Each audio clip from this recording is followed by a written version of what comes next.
Welcome, film industry professionals, film buffs, and aspiring filmmakers. I'm your host, Fernando and our lovely co-host, Dana de la Camera. This is the Cinema Pathway TV show, presented by Paradoxical Films and brought to you by Cinevideotech. Join us on this journey behind the camera and, most importantly, beyond what we know about cinema and the craft of filmmaking and all its mysteries. So please, take a seat, grab a soda and some popcorn, and join us on this cinema road together, because we are the Cinema Pathway TV show. Welcome, film lovers, to the Cinema Pathway TV show. I'm your host, Fernando, and alongside me is this talented, charismatic co-host, Dana de la Camera. Join us as we embark on a journey into the filmmaking, into the art and craft of cinema. In each episode, two things are for sure. We're going to have fun, and we're going to talk about the film industry. That's right. And we're going to talk about it with Fernando. And Dana. Also, in each episode, we're going to be highlighting filmmakers from across the world in various departments, such as directors, producers, cinematographers, editors, writers, and many more, showcasing their remarkable work around the globe in the art of filmmaking. That sounds amazing, Fernando. Absolutely. Welcome to the Cinema Pathway TV show. Bienvenidos. Dana is a director of the Art Accelerator. It's a nonprofit organization that helps new artists to emerge into the industry through workshops, festivals, networking, all kinds of stuff, very cool places. And I am delighted to be here tonight with her. Aw, I'm feeling the love. I love this. Thank you. So I'll tell you a little bit about the Arts Accelerator. It started based on, I saw like a need in the community because as a filmmaker myself, I would say I'm a late bloomer on the production side. I started my career in acting and singing and dancing and that kind of thing. And it wasn't until about 2016 that I actually stepped on the other side, behind the camera. And so I had no idea that I could even do anything on the production side. How did that impact your life? Well, I'm so glad you asked me. It had a really big impact because I had no idea. I didn't even know like what really assistant directors, producers. I didn't really know what people did, and I very quickly learned. It was in the 48-hour film project in 2016. Which I've heard, by the way, it's pretty stressful. It is stressful. In a good way. In the best way possible. And it forces you to solve problems on the spot. And what I love about it is that you have to make decisions quickly. You can't have paralysis by analysis. You just have to make a decision and go with it. And it's such a great platform for people like myself who didn't have an opportunity to jump on the production side, to get their feet wet and dive in and learn. And I bet you would find out that you have skills you don't even know you have right now, which is what happened to me. When I went on the production side, I found myself being a producer and being an assistant director and being a writer, doing casting, which now I do casting a lot. I do all kinds of productions. Totally new experience, I bet, from being an actress into like being behind the camera? Well, I always recommend for actors, I think it makes you a better actor if you understand what the rest of the team is doing. Yeah, no, I agree totally, 100%. I always encourage actors to get on the other side of the camera because it's so empowering. As actors, even myself, I recently started writing my own little comedy series, and then I shot it and I edited it all on my phone. So the more a filmmaker learns, I think the more empowering it is, because I don't always get cast for the parts that I want. And so the more I know about film on the production side, it empowered me. It gave me inspiration. I'm like, wow, I could write something and now I have a community to produce it with, or I could, It's almost like learning a new language. Like you learn to communicate better with people on set. It's pretty much like, when directors, they go to film school, but they really haven't been to an acting class ever. So they're always constantly thinking about their technical aspect of the production. And sometimes they don't really know how to work with actors. Has anybody felt this way before? Because I have. Yeah, for sure. I think it definitely gives you an edge. For me, it changed my life because without this experience in 2016, I was on a team with filmmakers and we wound up winning Best Film in the 48-Hour Film Project. From there, we wound up getting asked by the 48-Hour Film Project to do a feature film in 48 48 days from beginning to end consecutively, from script to screen. So everything was completely original. Nothing had been written before, concepted. And so that was really my film school, was to make that feature film in 48 days from beginning to end. And so in that film, I was a contributing writer. I was an assistant director. I did the location scouting. I was a producer.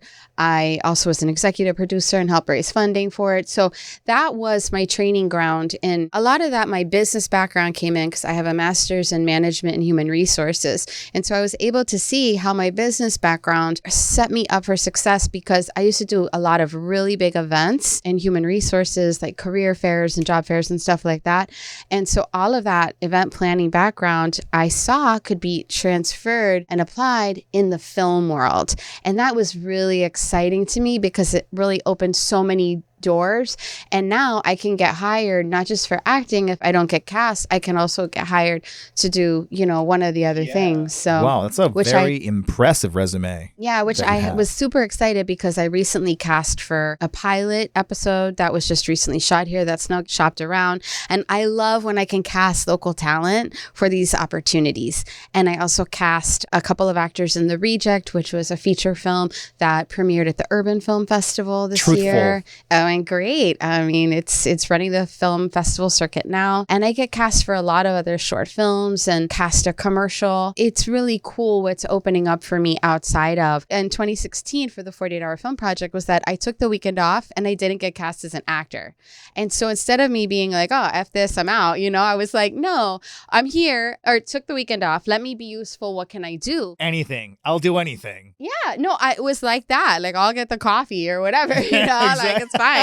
It's just like having that open mind has opened so many doors for me, and I'm super grateful. And now in like a full circle moment, I'm now the city producer for the 48-hour film project, and I get to give that opportunity to so many others in the community. It's a beautiful story. Thank you for sharing that. On that note, in what moment did you realize and you said, I can do this, and just dive into the arts? What happened there? Well, I've always loved to dance and act and draw and stuff. I actually started drawing. So that was my first creative passion.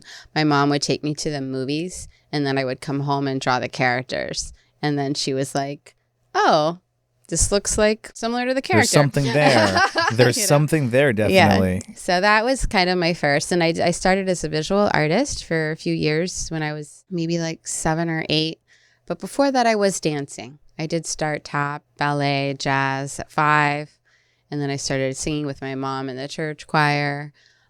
So I kind of had a path. And then when I was 11, my mom took me to see a musical theater production. And I left the show and I was dancing down the street. I didn't care. I was singing at the top of my lungs. And I'm like, oh my God, you can put all these things together? And what? This is a thing? I'm like, this is for me. And so I immediately told my mom, I was like, that's it. I want to audition for musical theater. I'm done with art. And so luckily, thank God, I auditioned and I got accepted into the Magnet Theater program. So I worked so hard because I wanted to get promoted to the next level. Right. So all my friends were in that next level. And so I did. I worked really, really hard. Yeah, I was 10 or 11 years old. 11. I choreographed a whole routine to It's a Hard Knock Life by Annie. And we were singing and dancing. We had props. This was my best friend at the time, Jennifer Shepard. Jennifer, wherever you are, I love you. And it was amazing experience. And I had moments where I kind of went back and forth with my confidence in acting. I think that I struggled with that, in my life. And that's why I'm saying I kind of had a resurrection, if you will, of my acting. My whole life I learned I have to have a creative outlet. Because if I don't have a creative outlet, if I'm not dancing or acting or singing or something, I get cranky, and that's just not It's cute. miserable. I've had that feeling as well. I'm horrible, and I get depressed. Yeah, I get depressed. Yeah, anxiety, depression. Yeah. You feel like your life has no meaning. You're just in automatic, So after you went through puberty, when was the second time that you realized, I can do this? This is my calling. The second time, I think, was when I was 30. I guess I'm dating myself, but I was a young mother. I was a young single mother. And for so long, I was just struggling to put food on the table and just surviving life. And then I did what I could at the time, which I was singing in a band because I could take my son with me to like band rehearsal. And then I started writing music, and I was the lead singer for a band called Naked Down. And we would perform all over the place. And, but that was like I guess like that was my creative outlet for a while because the drummer had 2 kids. Were you satisfied with what you were doing? I think I enjoyed it, but I also wanted to try different. I love the band. The guys in the band are amazing. At the end of the day, people just started getting married, getting jobs, and the band kind of fell Disbanded. apart. But then I got the opportunity to get back into musical theater and then collaborate. And I've had the opportunity to write like gospel inspired music and like island Caribbean music and rap and, alternative rock and country. So And emotionally, how did you feel after all that, all those years that you were struggling? Because, I kind of understand the part where, as you say, you needed to have a creative outlet. Doesn't matter what it is. But there's just always something there that's missing because it's really not what you want to do. But you still do it because you need to have that escape, sort of speak, right? And I'm only asking because I'm pretty sure that just like when you had your first theater experience, when you first walked out of that musical and you were dancing, there's like a lot of your imagination and your emotions are, very raw, right? But then when you went through that phase, did you feel that your frequency was completely like on another level and then like when you went back to what you're saying, did it switch? Did it make you feel alive, so to speak? Yeah, for sure. It's funny that you mentioned that because people will literally tell me that my face changes when I perform. Really? Yeah. People tell me all the time, they're like, you look different, you sound different, your energy completely shifts when I perform. It's like when I'm performing, I'm alive. So I feel the most alive when I'm performing in some form or fashion. So what I've learned over the years, it's like with Arts Accelerator, as much as I love being the director of Arts Accelerator and empowering everyone else in the community, it's also really important for me to empower myself and have balance, because if I'm too much on the business side of running the organization and I don't have that balance on the creative side, I also can get depressed and kind of like just sad and lonely about life, because like I need to let that little girl that was, singing Right. and dancing down the street, and To have fun. Yeah, and to play. Yeah, exactly. And be who I really am. That was like an awakening I had when I was 30. I went to this professional development workshop, and I just realized that I had put myself in a box, this professional box labeled Dana, and also like single mom box. Like, okay, like you have to produce. No, I'm serious. Like you had to like if I had to put food on the table. Yeah. So it was like I had to be professional and I had to work as hard as I could to get promoted as fast as I could so that I could make more money, so that I could like feed my kid. And so it was like that. It was like that, for so long, that finally when I got some stability, I was like, oh my God, I was depressed. And I went to this like workshop to like really get out of my depression. And it was like my 30th birthday gift to myself. And that's when I realized it's like, I cannot pretend that I am okay without being creative and without performing in some form or fashion. So that was pretty much your therapy. Yeah, totally. And I just realized I have to, in order to be a better mom, start performing again and doing more things that I love to do and believe in myself. And then I had like another kind of like reincarnation moment in 2020 with the pandemic. If you don't put out your art into the world, you will never know the artist you could be. What the pandemic showed us is that nobody is guaranteed any time whatsoever on this planet. I agree. And I just said, you know what? Let's get to work. And every single project I had, because I had music stored in my computer that I never released. I had films that I had never released. During the pandemic, I started writing my own comedy series that I still actually I just released that on my YouTube now. But I had so much stuff, and I'm like, my art is not going to die in my freaking laptop. You need to action on it because it's just something that is alive. Beautiful. Well, folks, we're going to take a short break, and when we come back, we are going to talk about Dana de la Camara's involvement in her 2 micro-budget films, Cali Matina and Meant to Be Broken. Stay tuned. We'll be right back. Stay tuned. Welcome to Tell Your Story, It is a masterclass hands-on workshop that is presented by Cinevideotech and brought to you by Paradoxical Films. Crafting cinematic vision and lighting engineers with the instructor, Mr. Egon Stefan Jr. You will learn how to work with actual film, 16mm, Super 16mm, 35mm, and film cameras. In addition, how to load them and change magazines. Furthermore, the workshop will prepare you on how and what it takes to work on set as a first or second assistant camera, the fundamentals of lighting, and the pathway to becoming a director of photography. Furthermore, coming soon, unveiling the artistry, a mastering of makeup techniques with the uber-talented special effects makeup artist, Bianca Graciani. She will enrich your knowledge and techniques with professional tools that are implemented in the film industry, commercials, and more. For information about the classes and updates, everything will be posted on our website at www.paradoxicalfilms.com/tell-your-story. And we are back to the Cinema Pathway TV show.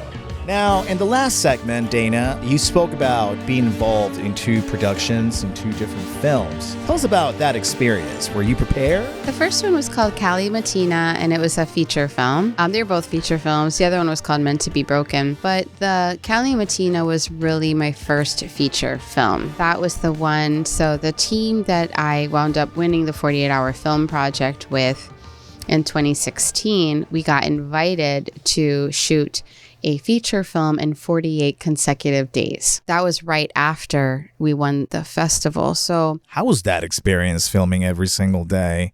Yeah, it was kind of crazy. Straight. So originally for the 48-day feature film, which is like an offshoot of the 48-hour film project, they actually don't even do it anymore. Their idea was to pair 4 teams of female-led filmmakers together from different places in the world, and each group would shoot essentially like 15-20 minutes, and then they would all come together to be a feature film. Except that's not what happened. What had happened was that we had a team from Bolivia, Argentina, and North Carolina. And then us, right? And the team from Argentina left straight away. They had a family emergency. They dropped out. The North Carolina team dropped out because they didn't want to have like an LGBTQ person in the film, and we had our character was in the LGBTQA community, and then the Bolivian one, they dropped out too, and so we were kind of left at like chaos everywhere. Yeah, it was no, chaos. You're gonna be here. No, I'm out of here. No, it's true. And we were already like 11 days in, and we still didn't have a full script. But were you able to finish, or like? Oh yeah, we finished. But basically we sat down with the team, and we were like, and it was like a team of like 50 people. Okay. And we were like, all right, look, this is the situation. We can move forward. And moving forward means we are shooting the entire film on our own from beginning to end. And so at that point, we had like 3 or 4 writers, and we had a beginning, you know? And so we were like, okay, let's start shooting what we have. Let's just get the ball rolling while we kept working on the script. So we started shooting at that point.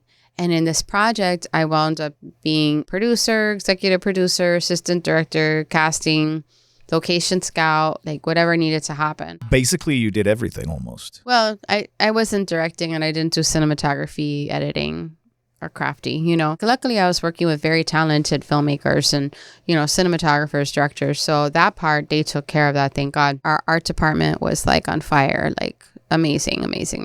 You know, it was a very like community-based project. Everybody did it for free, and we all came together. We had 10 editors working simultaneously. Wow. On this part. We would literally shoot. I know someone that would love to have 10 editors. Well, yeah. We had like 10 editors, and we would like literally shoot the scene, and then we'd have somebody drive the hard drive to an editor, and they would edit it and then get it back, and our lead editor would put it all together. So it had like one voice consistent throughout, and that was how we got it done. It was just a chain of command. And craft. Yeah, we didn't sleep basically. That was such a blessing, and I will always forever be grateful to Tabitha Mudra. She's amazing. She's a visionary, incredibly talented cinematographer, for the opportunity to work with her on that project, because that really opened my eyes to like what I'm capable of doing. I had no idea until that moment. And I'm so grateful that I did, because now I feel totally confident and capable to produce my own films from beginning to end. You sound Amazing. very confident. And I wish I knew more about camera, like,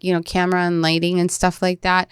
Like the technical sides, but I know enough to make sure like my team does, and I can communicate that. But I like to do it myself. I wouldn't. well, Cine stay at Videotech that can level. provide that. Yes, and a video tech for sure. Check it out. Absolutely. Speaking of being part of the production, were you the creative producer of a film called Did Within that won Best Film in Florida through the 48-Hour Project? I did work with the team. What I did do that was, I would say, maybe special at that moment was helped to put words to that film. Because probably many people don't know that that film was shot, again, by Tabitha Mudra, extremely talented filmmaker. We couldn't really, nobody was really coming up with a story, but we had this incredibly talented actress and this incredibly talented film department and this incredibly talented filmmaker, cinematographer.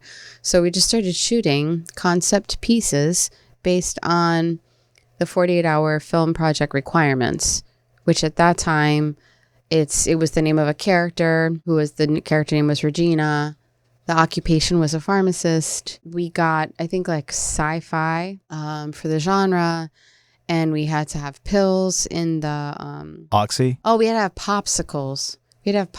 That was the prop we had to include, a popsicle. A popsicle? A Why popsicle. A popsicle, like frozen, and then you eat it. Yeah, but why? Because that in the 48-hour film project, that's what happens. You get a prop, a line of dialogue, the name of a character, and their occupation and a genre, and you go and you make a film about that. And the film was about a popsicle? No. It's just a prop that had to be somewhere in the film. Oh, I know. Oh, okay. Perfect. Because you emphasized on the popsicle, and I thought, okay. Yeah, because that was it was required. Yeah, it was required. Interesting. And so, speaking of genres, what's your favorite genre? If you I don't know. have the opportunity to have, I don't know, $5 million to produce a movie, what type of project would you like to produce? What type of genre? I mean, I love comedy, to be honest with you, because I think making people laugh is the best medicine. I'd probably say comedy if I could. That's one reason why I like to do comedy. Like I said, anything that makes a difference would be important. Like I'm working on 2 documentaries now too. One of them is really about the human experience and how our perceptions about life change, and what's important to us changes, and as we age in life and we get more experience. And so we interviewed people from 2 to 97 about what was important to them in life. And coolest moments was when a 7-year-old was asked if he had any regrets. And he literally said, "What is a regret?" Wow. And that's like one of the coolest movies of the documentary, because it reminded me that that's something that is learned, that society teaches us, but it actually doesn't exist. It's made up. So I'm really excited about this documentary. I'm very proud of it. And actually, we're wrapping it up by the end of this year. So it's in post-production now this week. Looking forward to see it. Then it's going to go for a festival run. So I'm very proud of it. It's my first documentary. And Which they're not really easy to make. So the cinematographer that I partnered with on this project, his name is Alexandru German. He's incredibly talented, and this is really like his baby that he invited me to help him produce and cast talent for, which I did. I helped him raise money for it and cast talent for him. And I even interviewed my mom for the project, which was really a special moment for us. She got a big kick out of it. So I'm excited for that. And then I have another documentary in the works for next year. Busy. What was the incentive, like the motivation behind it? Was it something that you knew since day one, or you took your time thinking about it? Are you more into like theater or film? I mean, obviously you've worked in every department. You've done so much. But if you would have to choose... I really want to learn editing, to be honest with you. I've thought a lot about taking editing class. Because I feel like I have an eye for editing, especially editing comedy, which is very difficult to do. Timing? An editor can kill something like a comedy, or they can make it the best thing on the planet. So there's a lot of power that the editor has. I think for me, I've always, like as a kid, like I said, I've just always loved being creative. One of the things that I do like on the producing side is like I said, as an actor, I don't always get cast for the roles that I want to be in.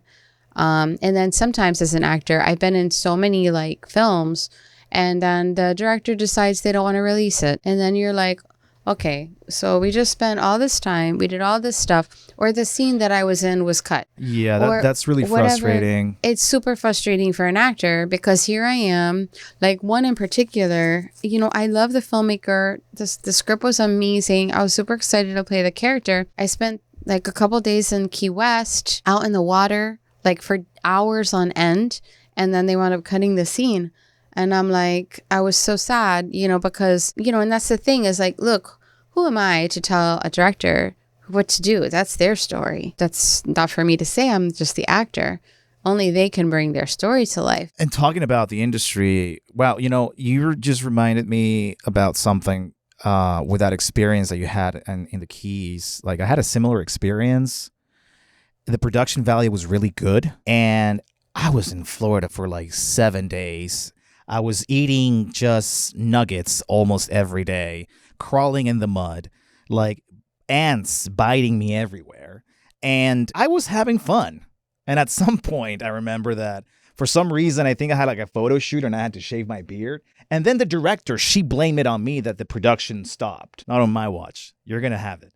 And it's funny when you say, who am I to say the director? So I told her how I felt. And then in the end, she recasted the whole, all the talents and then did the entire film again, like a year and a half later. And I was so mad because the cinematography was so good and the shots and the colors. And actually a friend of mine got me into the project and we were having a blast, just shooting that story. But then again, you're not in control of what's happening. You can't really tell them what to do or what not to do. It's unfortunate. What do you think about the industry in terms of where it's at today? There's a lot of opportunities in Atlanta, New York, LA, London. How do you feel about that? I mean, what do you think it's happening, especially after COVID? Because everything changed after COVID. Specifically casting, because now as an actor, it's more convenient to do a self-tape, but I can't remember when was the last time I went to an audition, an in-person audition, where, you have that one shot and you basically have an audience.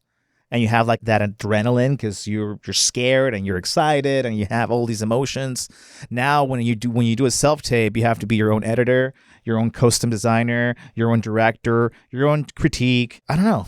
It's weird to me. Yeah, I mean, we have to have a lot of skill sets now as actors because also the production value of the audition also is taken into consideration.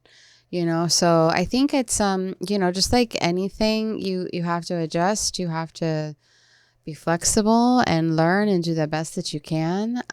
So that's just what I've been like trying to do as an actor in my self-tapes and auditions and stuff like that. For me, when I do a lot of castings, I will just refer people that I know and that I know will do a good job. So that's like something sometimes that I'll do. Like they usually have to read for the director. But usually I'm really good at casting for what people want. So that winds up helping people that way. But honestly, I think the power is in the independent filmmaker. I think that the biggest thing we have to do is build up our audiences. The big studios are just doing like the 11th Marvel movie. The 15th Fast and the Furious. Yeah. So it's like, and it's fine for them to do that. And it's a franchise. They make tons and tons and tons of money. Millions. But for the rest of us, I think the power is in our hands. Like at the Cannes Film Festival, there were a ton of Instagram models and influencers there. So really, it's up to us. And really, it's about giving back to the community and empowering the world to create because art creates change. So let's create the change that we want to see in the world visually through film. Well, that was great. Thank you so much, Dana. We're going to take a short break, and when we return, it's going to be my turn. Dana's going to take over, and you'll get to know a little bit more about myself, and we'll be right back. We want to take this moment to thank our partners that helped us make this show possible. Cine Videotech has provided film equipment, training, and rental services inside and outside the United States since 1968. Theatrical Productions offers consulting, productions, and rental services in Central and South America for a wide range of films, advertising, marketing, commercial projects, and more.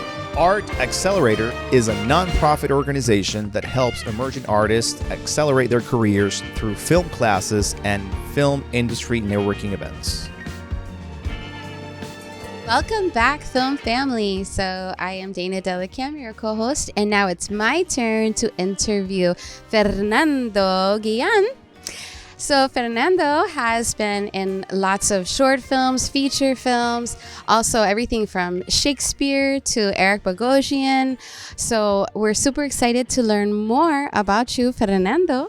So tell us a little bit about how you started and how you got into the film industry, or let's take it even way, way back. I mean, how did you know that you had a love for the arts? Obviously knew that I was in love with films since I was a kid. I used to be, well, I still am, but I think I watched The Lion King like 25 times with my youngest sister. And I remember that we used to recreate the scene where Simba is born, and I remember also that I loved watching Ace Ventura: Pet Detective, and I just had like this natural skill, I guess, of impersonating certain characters from films. And I remember that when the Mortal Kombat movie came out, I bought the soundtrack in Circuit City. So old, and I designed a choreography with my sister. And, every time, like, my mom brought her friends to the house, like, oh, look at my little kids. I can put on a show for you, I don't know. Do we need to see this choreography? I don't think I have the space here. I don't know. And actually, it was a really good, the soundtrack of that movie, I really enjoyed it. But I didn't really get into acting until I was in my late 20s. Mainly because as a teenager, I was into sports. I was also into martial arts. When I turned 14, I pretty much lost my way. I was an addict. I was doing a lot of crazy stuff. I had a lot of experiences, going to rehab. I lost many friends due to, drug abuse. In my experience, that happens in every industry, I guess, but for some reason, the art industry in general, that's kind of like the lifestyle. It's almost like when you think of bodybuilding, the first thing that you think of is anabolic steroids, right? So it's like a lifestyle. And for some reason, I was completely lost. I kept watching films. I used to watch possibly 2 movies a day every single day. So my love for film and theater, it never went away. I just didn't have like the motivation, so to speak, to fully immerse myself into that world, because I was really messed up in the head. When you're actively using, like, everything around you is very distortioned. I wasted a lot of good opportunities and time because of that. And I was very shy. My personality, I was a very shy guy. I wouldn't talk to you unless I felt comfortable and like gotten to know like the people around me. Was that one of the reasons though why you became an addict, or what do you think at 14 like happened? I believe that, I just happened to be in the wrong place at the wrong time. And also there was a lot of things happening between my parents as a kid. When you're growing in sort of a hostile environment, a lot of stuff sticks. So in a way, through music, rock, basically, I just found an escape, and I just I wanted to be different. Like, I wanted to be the weirdo, or like, I felt comfortable being that way. I didn't care what people thought about me. But then, of course, when you're immersed into that world, that's all you know. And I got kicked out of every high school you can possibly think of. It was a very strange time in my life where I did a lot of crazy stuff, and I just felt okay being that way. For me, I don't know, I kind of felt proud being like, yeah, I'm 17, I just came out of rehab, bro. What have you done? Very immature mentality, but like I was saying, I was still very in love with film. And it wasn't until I was 27 years old that it was the last time I was in rehab. One of the guys that worked there, actually, he was an actor. And I remember I used to watch movies with him while being in treatment. I remember we were watching The Other Guys with Mark Wahlberg and Will Ferrell. We must have watched that fucking movie for like 20 times. And every time, I can still remember his laughter. I mean, he was such a kind person, but funny at the same time. He started to talk to me about acting. I think he asked me something about, or I was very aware of my emotions. And then he asked me something about my thoughts. It was like a very psychological moment for me in the sense that his questions were very in depth, but I just quite didn't understand why he was doing it. And he was basically trying to figure out what acting technique would suit me best. Oh, interesting. So that's when I decided to go into acting classes in the Santa Fe Theater in Caracas. Wow. I think. So he saw that in you. Saw that in you. And I had the best time of my life in 2 years that I did in that school. So what did you do? Tell us what, because I know you were in various theater performances in Venezuela. Yeah. So basically that school, which Carl Hoffman owns. He's a very well-known actor and entrepreneur in Venezuela. Very popular back in the 90s and 80s. He created that school, and basically the program that they teach there is Stanislavski. To me, it was... I remember I was really nervous, like super scared, because the first thing that they do is that, they have you on stage to talk about yourself and, what's your name? What do you do? Why are you here? So that was my first contact with a stage. And then, of course, throughout the programs, I made really good friends. And the beautiful thing about acting, in my opinion, is that you pretty much learn how to know yourself in a much deeper level and face the things that you don't like about yourself. You discover also the virtues that you have. And through this very unique and bizarre process, for me, it just became therapy in reality, because I was given the freedom to play. I could be anybody. And I do believe that theater is the best school for any actor, any actress. Funny enough, you can get away with so much during a performance in theater as opposed to in film. Because like in film, obviously the camera, truthful, you can't really lie because it will tell that you're lying. But in theater, if you mess up and you have a really good scene partner and you improvise in the moment, the audience really doesn't realize that something happened. It may seem like strange, but they don't know the script. You do. And I had a very particular moment. I will never forget it. We were doing a version of Alice in Wonderland. I remember there was a scene where Alice is fighting the Jabberwocky, right? And we had like this giant head of the dragon in that scene. And when I was done, I went backstage. We knew that the battle was going on. And for some reason, the three of us in backstage, we thought, why is, his name is Haisam. Haisam, how you doing, bro? I love you. We thought, why isn't the voice of the director, because the director from the console, he was doing the voice of the dragon through the mic. And we couldn't hear like the cue, like he wouldn't say anything. And we're like, dude, what's going on? Like this guy. And like in the middle of that process, Haisam took the head and he just started yelling out of his lungs the lines of the dragon. We just thought this can't be happening, but it is. It was so funny. Those moments that happen in theater that are very unique, because there's always something that happens with the props or truthful whatever. And then apparently, like when she took a swing at the head didn't fall because he was behind the curtain. And then like he threw the head like 5 seconds later. It was just catastrophic, but it was just so much fun. That was like my actual first professional gig as a theater actor. After that, I came to the US for like 6 months. I took a workshop with an acting coach that unfortunately she passed a few years ago. Her name was Jane Kelly. Excellent teacher. She had her little studio in Boca. I didn't quite knew what her technique was, because into acting you're like, oh, you study Chekhov and I studied Stanislavski. Did you study Meisner? Yes, of course. At the end of the day, I believe that you're your own instrument, your own technique, and you use whatever you feel good to use.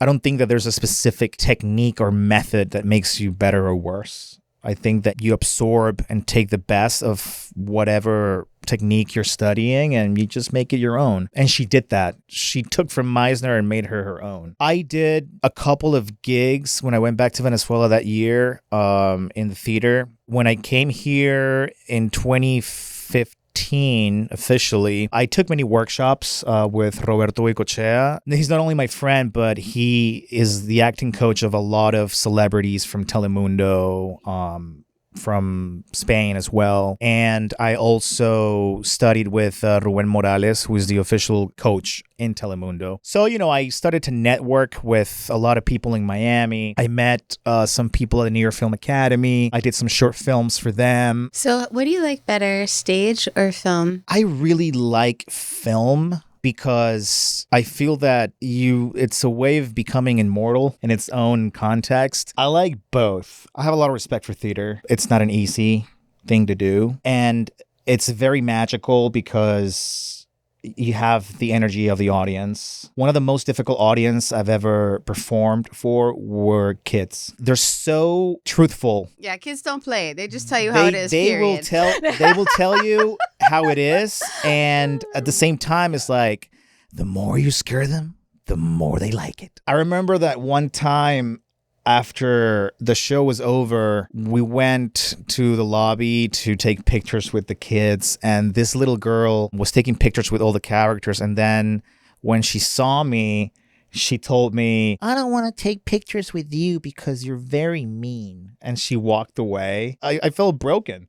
I feel like she made me feel real bad. And then, of course, I started like, was she talking about like I'm a bad actor? You start with your ego. On the contrary, you're too good, darling. And she thought you were really that evil. Yeah, that was a very tough experience because the audience is never going to be the same. So it's funny that sometimes you're having like the best performance. The entire cast is just killing it on stage.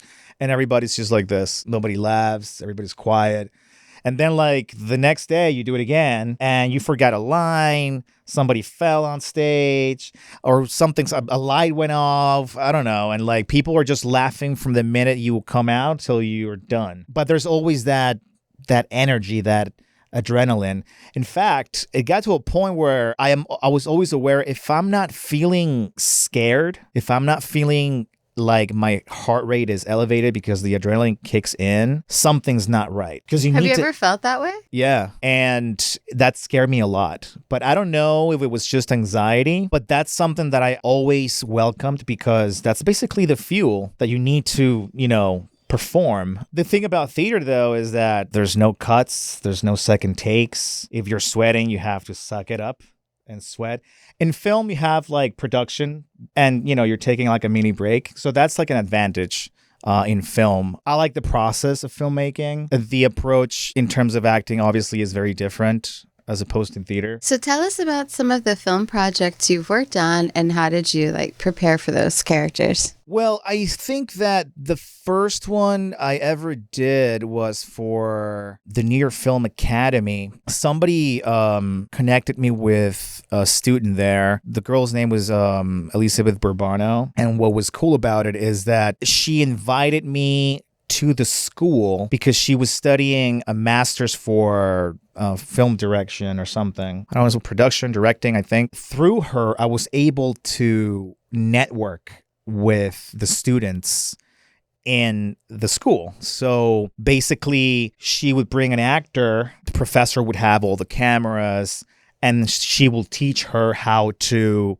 direct actors on set, block the scene, the lighting, etc. And I was very grateful for that opportunity because I met one of the masters there. His name is Miguel Parga. That guy is phenomenal in his craft. I learned a lot from him in 3 days. And then I think that after that, I did a short film called The Blue Suit. At the time, the director needed a real couple. So I was dating my girlfriend at the time, and we were both casted as the leads for this film, which was insane. And I remember that there was a scene at the end of towards the end of the story where he basically gets fed up with the girl, because I didn't say a word. My character didn't speak throughout everything was just reactions. In this moment, a very symbolic moment, he breaks free and, that's when the suit breaks and everything. So I remember that I had the greatest idea that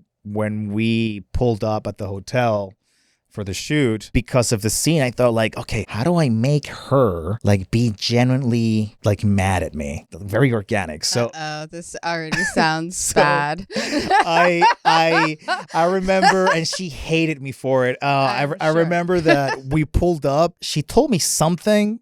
And I immediately just reacted, totally like, shut up, I don't want to talk to you. Get out of the car. So she was like... Now you're really method acting. Yeah, that was like very shitty on my behalf. But she was furious. So through the entire day, I didn't talk to her. If she was like in the ballroom, I would go to the other side of the hotel. I would talk to everybody but her, and like she would do the same. And then when we shot it, like she was genuinely pissed. And then the disdain was authentic. Yeah, totally. And then at the end, when we got back in the car, I did apologize. Baby, I love you. Yeah, no, she was pissed. She was mad. She was like, I'm gonna kill you. Like, you don't. I was this close to breaking up with you. It was just like very bad. The film was great. It was a very interesting experience. That was the first time I actually worked with a good production value. Because yeah, we're all NIFA students, but just the lighting, the editing, the color, it was just amazing. Mohammed, I am grateful for you. That's his name, the director's name. So with that, we are going to take a short break, but stay tuned and we'll be back with more with Fernando. At Cinema Pathway TV, we are committed to bring value to you and our film community as we explore the craft of filmmaking around the world. Also, visit us online at www.paradoxicalfilms.com/shop, where you can purchase Paradoxical Films and Cinema Pathway gear such as hoodies, t-shirts, hats, stickers, and more. Make sure to follow us on Instagram at cinema_pathway_podcast for behind-the-scenes footage, photos, and more. Welcome back to the Cinema Pathway TV show. I'm Dana Della Camera, your co-host. I know we talked about you did Miami Motel Stories, and so that was immersive theater. So that's a little bit different than stage theater. So how was immersive theater for you? What was that experience like, and how did you get involved in that project? To be honest, I believe that has been the best, most challenging experience I've ever had. My friend and actress Vanessa Elise. I love Vanessa, by the way. If you're watching, we love you. So she was in Miami Motel Stories Mimo, and I went to see the show. She was performing there. I absolutely loved it. Yeah, it was amazing. It was phenomenal. It's just like a huge fan. Shout out, we love you, Tanya and Natasha. Tanya, absolutely, and Natasha. Yeah. I went there and I was just blown away. The level of professionalism of Juggernaut. Every department, like every single department, they're just... We should have them on the Cinema Pathway TV show. Yeah, we should. Absolutely. To me, I was blown away. The show was incredible. I think that a year and a half later, it was like, late 2019, they were producing the one in Ocean Drive, and Vanessa told me to come to audition, you know? She hooked me up and I was like, oh my God, this is so freaking awesome. And I went there and Tanya was there, Natasha was there, Michelle was there. There was somebody else, I can't remember her name, but I got casted. And then I remember when we all got together to read the scripts and the scenes, I was so scared and blown away because like, every single actress, every single actor in that production were so good. Oh, yeah. It's an extraordinary. I mean, everyone is like, top talent, South Florida talent, amazing. Talented. And I'm like... Who was your scene partner? I didn't have a scene partner. I mean, yes and no. I interacted with Alex, my buddy Alex. Hi, Alex. I love you. I don't think I went to your room because I went to the beach one. What track? Well, I think yellow, blue, whatever. I was in the blue track. You get different tracks, so I was in the blue track. Maybe I did see you. What was your story about? I was the mobster. In the kitchen? Were you in like a kitchen place or No, common it was place? like it was just like it was a blue room. Well, it was a blue track, obviously, but it was very minimalistic. It had a bunch of pictures of Al Capone and all this stuff. I think That I was like did see the director's office, which the room that Alex and I interacted. Was it the first? It was the first floor in the back. No, the second floor at the end. Just to give you guys that don't know Miami motel stories, they literally find a motel that's still dilapidated and they have theater out of the motel. So you're literally going from one room to another in the hotel itself. And in every room, there's a different scene happening, usually from a different time period. And it features real stories of the people that lived in that area. So it's like half history, half theater.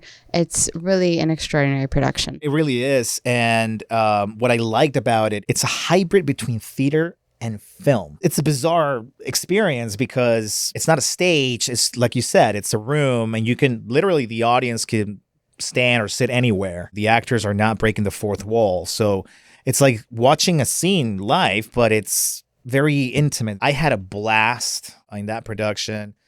A lot of talented people. And unfortunately, we had to shut it down because of COVID. The CDC ordered to initiate the lockdowns and because whatnot. I actually had tickets for like the next weekend or something like that. Yeah. And I couldn't go because it got shut down. I had a wonderful experience there. They did a surprise birthday for me.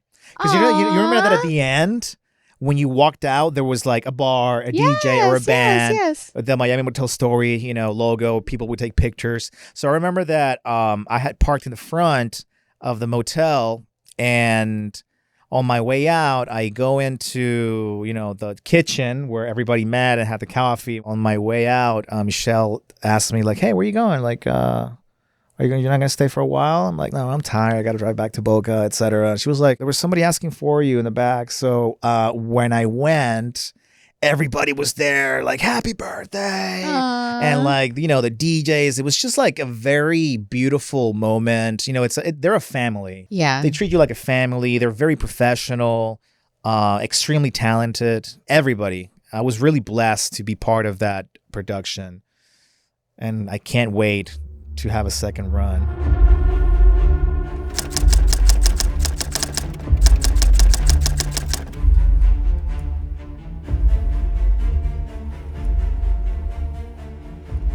And we are going to do some rapid fire questions with our host, Fernando Guillan. So, Fernando, we want to get to know you a little bit better. So please just give us the first thing that comes to your mind. Okay? So we're going to start off easy. The Lion King or Aladdin? Lion King. Boxers or briefs? Boxers. What's your favorite word? Quiet Night Tri-City. Spielberg or Scorsese? Scorsese.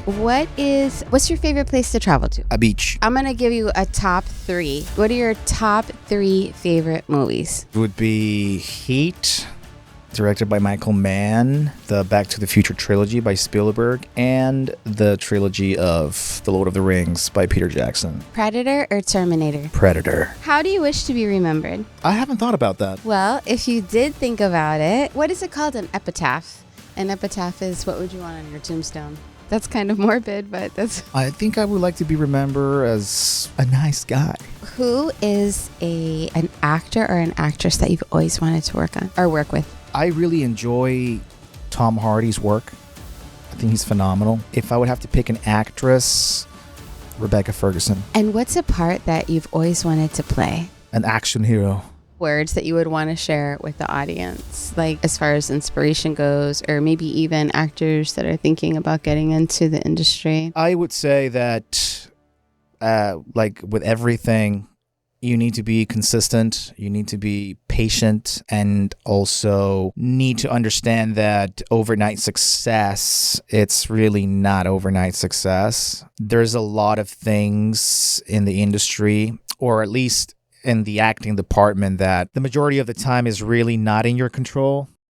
And you can have an Oscar-worthy audition, and then they will cast somebody else because they look a little bit more like the character. Even though the other person may not be that good, there's ways to make it work. So it's going to be 95% rejection constantly. And you kind of build a thick skin to it. And you also need to be open to critique. People are going to critique your work. Some people are going to like it. Some people are not going to like it, but that's the whole point. At the end of the day, if you're passionate about the craft of acting or filmmaking or directing, you need to give it your all.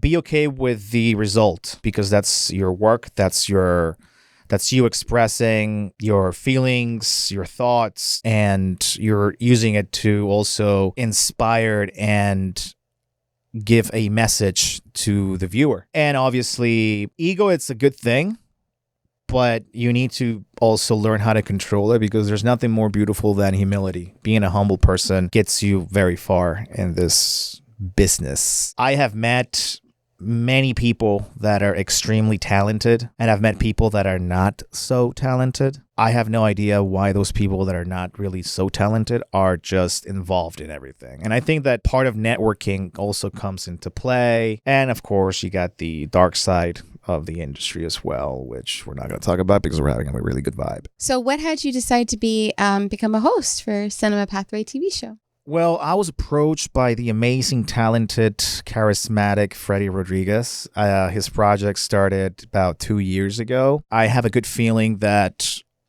it's going to bring a lot of inspiration to the film community, giving something back. So who is someone you would love to have on the show that you would love to interview? I would love to interview Arnold Schwarzenegger. Arnold, we know you're out there. You heard it here first. His journey plus is my action hero. So. Oh, wait, I didn't ask you, but you had said you do impersonation. So who do you impersonate and can you do one for us? I can impersonate Arnold, a little bit of Vito Corleone as well, maybe Rocky. Okay, we'll pick one. So I don't know. So ask me a question if you wanted to ask a question to Arnold. Arnold, where are you going to take me out to? Whatever you want. I've had the chopper out there. We'll just get in the chopper and we will go to my mansion in California and show you my bodybuilding trophies. It will be a great experience. The only requirement is that you need to be able to do 10 straight push-ups to become strong. That's what I think we could do. And then after, who knows? I mean, the night is young. You are young and I'm famous. What can you do, Stallone? Hey, Dana, you're looking pretty dandy with that dress. What about you think Paul's going to tell you something? You want to come up to the ring with me? A couple of rounds? All right. All right. Thank you. I can't do any impersonation, so that's fine. Awesome. So the whole point of this episode was for you all to learn more and get to know a little bit more about Fernando and myself so that you can understand what the Cinema Pathway TV show is all about. And please stay tuned for future episodes because we are going to be featuring film talent through all the different mediums in the film industry. Thank you for watching and stay tuned, folks. We'll see you next time. It's a wrap.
Lights